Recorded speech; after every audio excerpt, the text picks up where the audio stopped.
ଶୁଭ ସକାଳ ଦର୍ଶକ ବନ୍ଧୁ। ମୁଁ ସସ୍ମିତା ପଣ୍ଡା ଆପଣମାନଙ୍କ ଆଗରେ ପୁଣି ଏକ ନୂଆ ଭିଡ଼ିଓକୁ ନେଇକି ଉପସ୍ଥିତ। ସୁଖ କହିବି ନା ଦୁଃଖ କହିବି, ଅଙ୍ଗେ ନିଭେଇଥିବା କଥା କହିବି। ଗଲାଣି କାଳେ ରହିଛି ଫାଳେ, ଆଉ କ'ଣ ଭବିଷ୍ୟତର ଚିନ୍ତା ମୋତେ ଘାରୁଛି ତ ସକାଳୁ ଉଠିଲା କ୍ଷଣି। ଛୁଆ ଛୁଆ ଛୁଆ ଛୁଆର ଆଗକୁ ଦଶମ ଶ୍ରେଣୀ। ମୁଁ ଯେତେ ଚିନ୍ତା କରୁଛି ସିଏ ସେତିକି ଚିନ୍ତା କରୁନି କାହିଁକି? ଏଇ ପ୍ରଶ୍ନ ମୋତେ କାହିଁକି ଖାଇଯାଉଛି? କାହିଁକି ତା ଭବିଷ୍ୟତ କଥା ସିଏ ବେଶୀ ଚିନ୍ତା କରୁନି? କ'ଣ ତାକୁ ମୁଁ କୋଉ ଭାଷାରେ ତାକୁ ବୁଝେଇବି ସେଟା ବି ମୁଁ ବୁଝିପାରୁନି।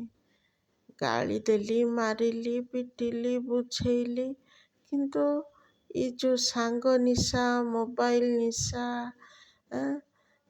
ତାକୁ ଯେତେ ଟାଣୁଛି ସେତେ ବହି ଖାତା ଟାଣୁନି। କ'ଣ କରିବା?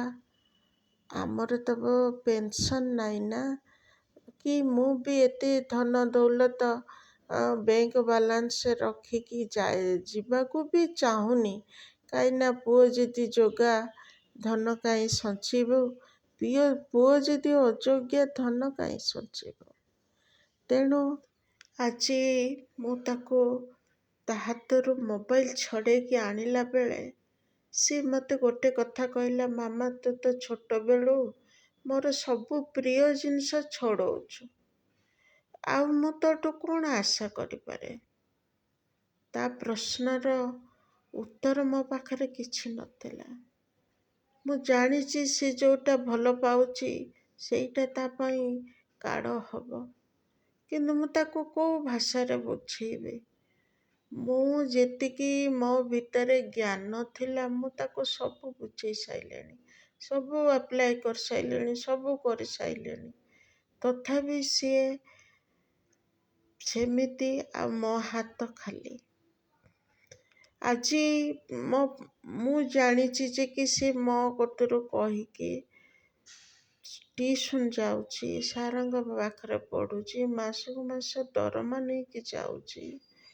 କିନ୍ତୁ ଆଜି 6 ମାସ କଟିଗଲା ପରେ ତା ସାର୍ ଆଜି ମୋତେ ଫୋନ୍ କରି କହୁଛନ୍ତି, ଆପଣଙ୍କ ଛୁଆ କ'ଣ ଆସୁନି? ମୁଁ ପୁରା ସ୍ତବ୍ଧ। 3ଟା ଟିଉସନ୍ ଦିଆହେଉଛି, ତଥାପି ମୋ ପୁଅ ମୋ କତୁରୁ ମାସକୁ ମାସ ପଇସା ନେଇଯାଉଛି। ନେଇଯାଇକି କରୁଛି କ'ଣ? ମୁଁ କେବେ ତାପରେ ଏଭଳି ସନ୍ଦେହ କ୍ରିଏଟ୍ କରିନି, କି ତା ବିଷୟରେ ମୁଁ ଭାବିନି ଯେ କି ସେ ମୋ ସହିତ ଚିଟ୍ କରୁଛି। ମୁଁ ତା ସାଙ୍ଗମାନଙ୍କୁ ଫୋନ୍ କଲି, ଆହୁରି ବିକଟାଳ ସମ୍ବାଦ ମୋତେ ମିଳିଲା।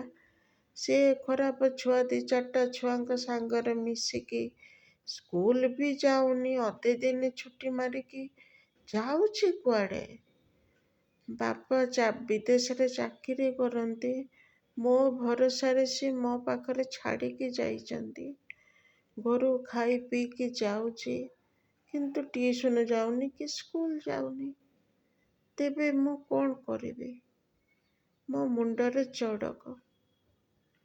ମୁଁ ସେଇଠୁ ମୋ ପ୍ରିୟ ଲୋକ ଯିଏ ମୋ ବଡ଼ ଭାଇ, ମୁଁ ତାଙ୍କୁ ଫୋନ୍ କଲି। ମୁଁ କହିଲି, ନନା ଆଉ ପୁଅ ଏମିତି, ଆଉ ତା ବାପା ତ ମୋ ଭରସାରେ ଛାଡ଼ିକି ଯାଇଛନ୍ତି। ମୁଁ ତାକୁ ତ ଘରେ ମୋ ଆଗରେ ପାଠ ପଢ଼ୁଛି, ଭଲ ଯେତିକି ମାର୍କ ଆଣିବା କଥା ଆଣୁଛି, କିନ୍ତୁ ମୁଁ ତାକୁ ସନ୍ଦେହ କାହିଁ କରିବି ଯେ କି ସେ ଟିଉସନ୍ ଯାଉନି, ଆଉ ସ୍କୁଲ ଯାଉନି?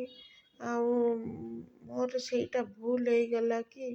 ମୁଁ ତା ପଛେ ପଛେ ଯିବାର ଥିଲା, ତାକୁ ନଜର ରଖିପାରିଲିନି। ନନା ମୁଁ କ'ଣ କରିବି ଏଇକ୍ଷିଣା?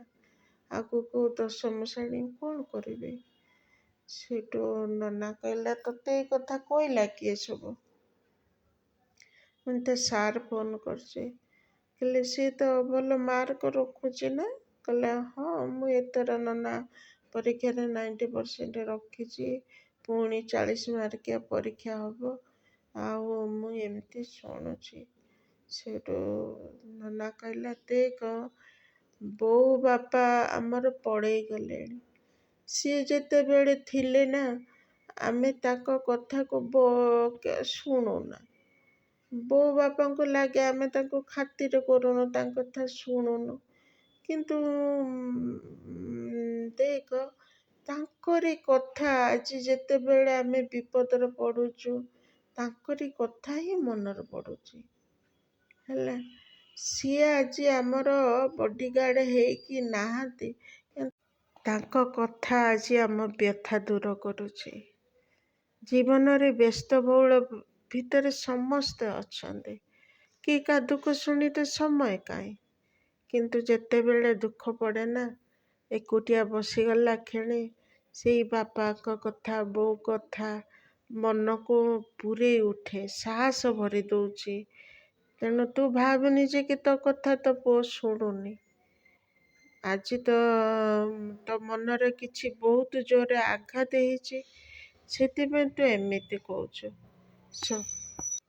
ସତ କହ କ'ଣ ଘଟଣା ଘଟିଛି? ନନା ସତ କହିମି ତୋତେ ତ ମୁଁ କିଛି ଲୁଚାଏନି। ସତ କହିବି, ସେ ଆଜି ନା ମୋ ମୁଦି ଦିଟା ନେଇକି କାହାକୁ ଦେଇ ଦେଇଛି। ନନା କହିଲା ସତରେ? ମୁଁ କହିଲି ହଁ ନନା ସତରେ। ସେଠୁ ନନା ଟିକେ ନୀରବ ରହିକି କହିଲା ଛାଡ଼, ସେ କଥାକୁ ଭାବିକି ତୁ ଘରେ ଝଗଡ଼ା କରୁଛୁ କି, ମାରିଛୁ କି? ମୁଁ କହିଲି ହଁ, ମୋ ରାଗ ଚିଡ଼ିଲେ ମୁଁ ତାକୁ ବହୁତ ମାରିଛି, ବହୁତ ଗାଳି ଦେଇଛି। ନନା ତୁ ଜାଣିଛୁ ତାର ଉନ୍ନତିରେ ମୋ ଉନ୍ନତି ବୋଲି ମୁଁ ଚାକିରି କଲିନି। ମୁଁ ଜୁଲୋଜି ଅନର୍ସର ଗୋଲ୍ଡ ମେଡାଲିଷ୍ଟ।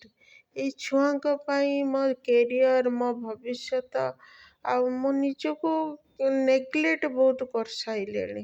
ଦେହକୁ ଦେହ କହୁନି, ତାଙ୍କରି ପଛରେ ଧାଇଁ ଧାଇଁ ଧାଇଁ ଧାଇଁ ମୋ ଜୀବନଟା ଗଲାଣି। ତଥାପି ଆଜି ତାର ଏମିତି ଦେଖିକି ମୁଁ କ'ଣ କହିବି। ମୁଁ ଯେତିକି କାନ୍ଦିଲି ସେତିକି ମାରିଲି ତାକୁ। ଆଉ ସେ ବସିଛି ରାଗିକି ସେ ଘର ଭିତରେ। ସେଠୁ ନନା ନୀରବ ରହିଲା, କହିଲା ତୁ ଆଗେ ପାଣି ଗ୍ଲାସ୍ ପିଇ ଚୁପ୍ ରହ। ହେଲା, ମୁଁ ଯାହା କହୁଛି ଶୁଣ। ଦେଖରେ ସିଏ ଏଇଖିଣା ଖୁସି ବାହାରେ ଖୋଜୁଛି, ତାକୁ ଘର ଖୁସି ଦରକାର ନାହିଁ। ଆଉ ଏଇ ଯୁଗରେ ବାହାରେ ବହୁତ ପ୍ରକାର ଅଭ୍ୟାସ, କୁସଙ୍ଗ, କୁବୁଦ୍ଧି ଏକୁ ଖୋଜିତେ ପଡ଼ୁନି, ମିଳିଯାଉଛନ୍ତି ଆପେ ଆପେ ରେଡ଼ିମେଡ୍।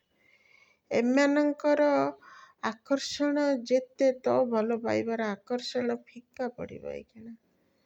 ତୁ କେବଳ ତା ପାଠଟାକୁ ଜାବୁଡ଼ିକି ଧର, ଆଉ କିଛି ତୁ କରିପାରିବୁନି। ସେ କ'ଣ ପାଠ ପଢ଼ଉଛି ସେତିକି ତୁ ଜଗ, ତାର ଯେମିତି ରେଜଲ୍ଟ ଖରାପ ନ ହଉ। ତାପରେ ତୁ ମୋତେ ଦିନେ କହିଥିଲୁ ତୋ ସ୍ୱାମୀ ବିଟୁ ବହୁତ ଅବାଟକୁ ପଳେଇଥିଲା।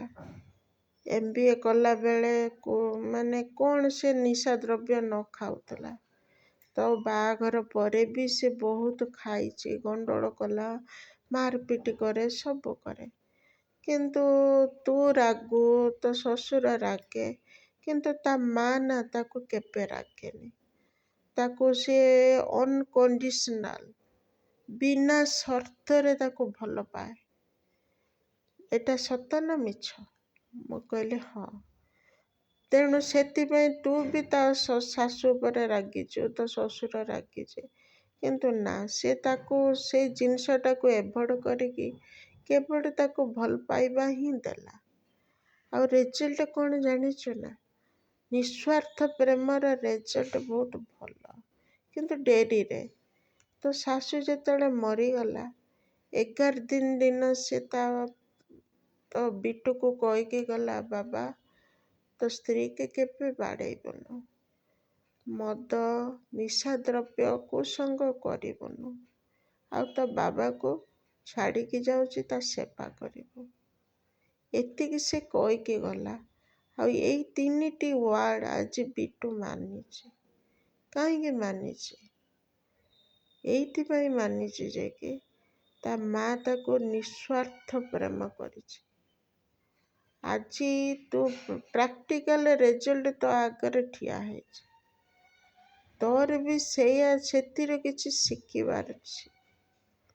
ତେଣୁ କଷ୍ଟ ଲାଗିବ, ଯେହେତୁ ଏତେ ବଡ଼ ଜିନିଷ ତୋ ଆଗରେ ହେଉଛି, କଷ୍ଟ ଲାଗିବ। ତୋ ସଂସ୍କାର ବିରୁଦ୍ଧରେ ସେ କରୁଛି ହବ, କିନ୍ତୁ ତାକୁ ପଦେ କହ ଏଇଟା ଭୁଲ କରୁଛୁ। ଆଉ ତାକୁ ଯେ ମାନେ ଘରେ ଗୋଟେ ସ୍କ୍ରିନ୍ କ୍ରିଏଟ୍ କରନି।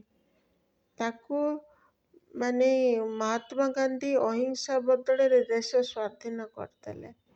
ସେ ମଣିଷ ଛୁଆ, ସେ ବଦଳିବନି? ବଦଳିବ, ନିଶ୍ଚିତ ବଦଳିବ। କିନ୍ତୁ ତୋ ଭିତରେ ସେତେ ଦିନ ପର୍ଯ୍ୟନ୍ତ ଧୈର୍ଯ୍ୟ ରହିବା ଦରକାର, ଆଉ ସାହସ ଦରକାର, ଆଉ ତୋ ରକ୍ତ ଉପରେ ତୋର ବିଶ୍ୱାସ ରଖିବା ଦରକାର ଯେ କି ମୋ ରକ୍ତ କେବେ ଖରାପ ହେବ ନାହିଁ। ଆଉ ଏଇ ଯେଉଁ ଭଲ ପାଇବା ନା, ସେ ଲକ୍ଷ୍ୟ କରିବ, ଆଉ ଧୀରେ ଧୀରେ ଧୀରେ ଧୀରେ ଧୀରେ ଧୀରେ ସେ ନିଶ୍ଚୟ ବଦଳିଯିବ। ଯଦି ପରମାନେଣ୍ଟ ସଲ୍ୟୁସନ୍ ଚାହୁଁଛୁ, ତାହେଲେ ନିଃସ୍ୱାର୍ଥ ପ୍ରେମ ଦେ ତାକୁ। ଆଉ ତା ପାଠ ପଢ଼ାଟାକୁ, ତା କ୍ୟାରିୟର ଯେମିତି ଖରାପ ନ ହେବ ସେଥିପ୍ରତି ଧ୍ୟାନ ଦେ। ଆଉ ତାକୁ ବଲେଇ ସାକୁଲେଇକି କେମିତି ତାକୁ ପାଠ ପଢ଼ାରେ ମନ ଲଗେଇବୁ। ଆଉ ଘରକୁ ଟ୍ୟୁସନ୍ ମାଷ୍ଟର ଡାକ, ସେ ବାହାରେ ଯଦି ଟ୍ୟୁସନ୍ ହେଉନି ଘରକୁ ଡାକ, ପଇସା ଟିକେ ଖର୍ଚ୍ଚ ହେବ, କିନ୍ତୁ ତାକୁ ସେତିକି ଦେ, ତାପରେ ଦେଖିବୁ ରେଜଲ୍ଟ ଭଲ ହିଁ ଭଲ ବାହାରିବ, ହେଲା। କିନ୍ତୁ ତୁ କହିଲା ନା ମା ସବୁବେଳେ ଗୁମସେଇ କାନ୍ଦେ, ତୁ ତା ଆଗରେ ମନ ଦୁଃଖ କରନି, କି କିଛି ହେଇଲା ଭଳିଆ ବି ଅଭିନୟ କରନି। ହେଲା ଭଳିଆ ଅଭିନୟ କର, ମନ ଦୁଃଖ କର, କିନ୍ତୁ ତାକୁ ମରା ପିଟା ଗାଳି ଗୁଲଜ କରନି। ତୁ ଯେତେ ତାକୁ ଘର ପରିବେଶ ଖରାପ କରିବୁ, ସେ ବାହାରକୁ ଆହୁରି ଛିଟକିବ। ତେଣୁ ଧୈର୍ଯ୍ୟ ହିଁ ବଳ, ବୁଦ୍ଧି ହିଁ ବଳ। ତୁ କରିପାରିବୁ, ଏମିତି ଭାବେନି ଯେ କି ତୁ କରିପାରିବୁନି। କ'ଣ କରିବା, ଯୁଗଟା ସେଇଭଳି ଚାଲିଛି। ଆମକୁ ହିଁ ବୁଦ୍ଧି ଖଟେଇବାକୁ ପଡ଼ିବ, ଆମକୁ ହିଁ ଇଏ କରିବାକୁ ପଡ଼ିବ। ଆମେ ତ ତାକୁ ଘରେ ବନ୍ଦି କରିକି ମୁହଁରେ ଲୁଗା ପକେଇକି ବାହାରକୁ ଛାଡ଼ି ପାରିବାନି। ସେ ରାତି ପାଇଲେ ପଙ୍କରେ ଯାଇକି ବୁଢ଼ୀ ହେବାଟା ବାଧ୍ୟ। କାହିଁକିନା ସଂସାରରେ 90% ସେଇଭଳି, 10% ସେଇଭଳି ଅଛନ୍ତି ଏ ଦୁନିଆରେ। ତେଣୁ ବେଶୀ ଭାବନି, ସବୁ କଥାର ସମାଧାନ ଅଛି। ନନାର ଏଇ ସାନ୍ତ୍ୱନା ପରେ ମୁଁ ଟିକେ ଧୈର୍ଯ୍ୟ ଧରିଲି। ଏଇ ସମୟରେ ପାଖ କିଣ୍ଡରଗାର୍ଟେନ୍ ସ୍କୁଲରୁ ଛୋଟ ଛୁଆଟିର କାନ୍ଦ ଜୋରରେ ଶୁଭିଲା। ମୁଁ ସେଇଠୁ କାନ ଡେରିକି ଶୁଣିଲି ଛୁଆଟି ତା ମାଆକୁ ଡାକୁଛି, ଏଇଟା କାନ୍ଦୁଛି। ମୁଁ ଝରକା ପାଖରେ ଯାଇକି ସ୍କୁଲକୁ ଅନେଇଲି, ଯେତେବେଳେ ଦେଖିଲି ଯେ କି ତାଙ୍କ କବାଟ ଦିଆହେଇଛି, ଝରକା ବାଟେ ସେ ଛୁଆଟି ଠିଆ ହେଇକି ମା ମା ବୋଲି କାନ୍ଦୁଛି। ମୋର ମନରେ ପଡ଼ିଲା ସେଇ ଛୁଆର ସେ ପିଲାଦିନ କଥା, ଯେତେବେଳେ ମୁଁ ବି ତାକୁ ପ୍ରଥମେ ସ୍କୁଲ ନେଇକି ଯାଉଥିଲି। ଆଉ ମୋତେ ଭଲ ନ ଲାଗୁଥିଲା, କାନ୍ଦ ମାଡ଼ୁଥିଲା। ନିଷ୍ଠୁର ହେଇକି ମୁଁ ତାକୁ ରଖିଦେଇକି ସ୍କୁଲ ଭିତରେ ଦୌଡ଼ିକି ପଳେଇ ଆସେ, ନହେଲେ ଲୁଚିକି ପଳେଇ ଆସେ। କାହିଁକି? ଏଇଥିପାଇଁ ଯେ ସେ ପାଠ ପଢ଼ିବାଟା ତା ପାଇଁ ନିହାତି ଦରକାର। ଆଜି ବି ମୁଁ କରିପାରିବି। ନନାର ଏଇ କଥା ଦିପଦ ମୋ ମନରୁ ଡରଟାକୁ ଦୂର କରିଦେଲା। ଧନ୍ୟବାଦ ଦର୍ଶକ ବନ୍ଧୁ, ଶେଷ ପର୍ଯ୍ୟନ୍ତ ଶୁଣିଥିବାରୁ। ଆପଣଙ୍କର ମତାମତ ମୋର ନିହାତି ଦରକାର। ତେଣୁ ଲାଇକ୍, ସେୟାର, କମେଣ୍ଟ, ସବସ୍କ୍ରାଇବ୍ କରତେ ଭୁଲିବେନି। ରହିଲି, ଜୟ ଜଗନ୍ନାଥ।